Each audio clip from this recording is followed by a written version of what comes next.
नमस्कार। फर्स्ट बिहार झारखंड देखना शुरू कर चुके हैं आप। बिहार में और ख़ास तौर पर राजधानी पटना में आपने देखा कि विकास किस तरीके से बढ़ रहा है कि कई इलाकों में जो जल जमाव है वो हो गया है। अभी हम जहां खड़े हैं ये शास्त्री नगर का इलाका है और निश्चित तौर पर आप जब MS धोनी के स्टेडियम की तरफ आएंगे तो ये नवनिर्मित जो सड़क है और जो नाला है आप देखेंगे। लेकिन निश्चित तौर पर जो तस्वीरें हैं देखिए, जो पानी का बहाव है वो किधर से है, चैम्बर की तरफ से है।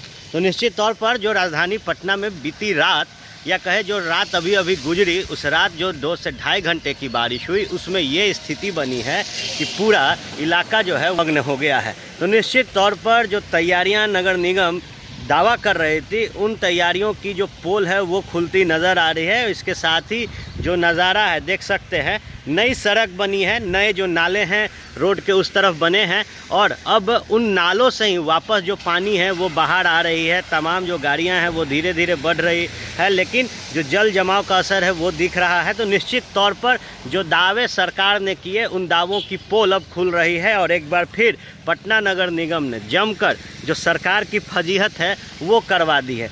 देखिए ये नज़ारा कि जहाँ रोड ऊंची है उतने दूर पे ही पानी जो है वो कटाव के तौर पर बह रहा है दूसरी तरफ से। लेकिन और जो नज़ारा देख रहे हैं ये नवनिर्मित सड़क है, इसको हाल के समय में ही बनाया गया था। और देखिए जो नाला बनाया गया ये भी हाल के दिनों में ही बना है। तो निश्चित तौर पर कहीं ना कहीं जो बड़ी फजीहत है वो सरकार की है। जो ऊंचा सड़क है यहाँ पानी आपको नहीं मिलेगा, लेकिन ये भी दर्शाता है कि जो सड़क बनाया गया वो किस तरीके से बनाया गया है कि कहीं हाइट इसकी ज़्यादा है और कहीं कम। जिस लोअर लैंड जिस तरफ बनाया गया वो चैम्बर का इलाका है और तमाम जो ओवरफ्लो है नाले के वो अब दिख रहे हैं। तो निश्चित तौर पर 2 घंटे के बारिश के बाद ही जो जल जमाव है वो राजधानी पटना में हुआ और तमाम जो चैम्बर है देखिए चैम्बर से पानी बाहर आ रही है। तो क्या तैयारियां नगर निगम ने की, किस तरीके से जो कह सकते हैं जो साफ़ सफाई की गई चैम्बर की उसकी पोल खुल रही है। निश्चित तौर पर अमूमन देखा गया है कि जब भी चैम्बर की सफाई होती है तो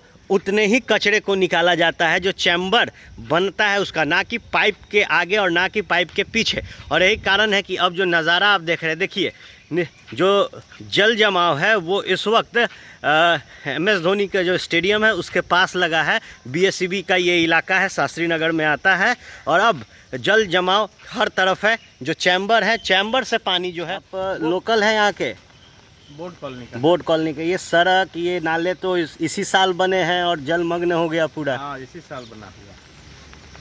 सारा पैसा ठेकेदार इंजीनियर खा गया सब। पिछली बार भी इलाका जल जमाव से परेशान था। नया निर्माण के बनता है ना, कोई इंजीनियर आता ही नहीं है देखने के लिए कैसे बना रहा है कैसे नहीं बना रहा है। कोई देखे तब ना अच्छा से बने। नगर अपने मर्जी से बनाता है, अपने मर्जी से लगाता है, अपने मर्जी से सीमेंट बनाता है। नगर निगम तो कह रही थी सारे चैम्बर साफ किए गए हैं। नगर निगम तो कहबे करेगा। ओवरफ्लो हो रहा है चैम्बर से, देख रहे हैं ना कितना परेशानी होता है बरसात के दिनों में। सब लोगों को परेशानी झेलना पड़ रहा है। लोग यहाँ दिल्ली बंबई में घर पर घर खरीदते जा रहे हैं और एक ये साहब है कि अपना घर बेच दिए। वाह, रिटायरमेंट का पूरा पैसा लगा दिए थे दिल्ली में घर लेने के लिए। अरे बाबूजी, तो अपना एक नया घर खरीद भी तो रहे हैं ना। नया घर खरीद रहे हैं? कहाँ? पूर्णिया में। पूर्णिया में? हाँ। अरे बाबूजी, दिल्ली बंबई में घर खरीदना अच्छी बात है, लेकिन अपने घर पे घर खरीदना बड़ी बात है। देखिए, पूर्णिया में पनोरमा सिटी और पनोरमा हाइट दोनों जगह का ऑप्शन उपलब्ध है। देखिए और बुक कराइए। मतलब अपने शहर में अपना घर? जी बिल्कुल। अब कीजिए घर वापसी पूर्णिया के पैनोरमा सिटी और पैनोरमा हाइट में। पैनोरमा सिटी और पैनोरमा हाइट, आपके शहर में आपका अपना घर।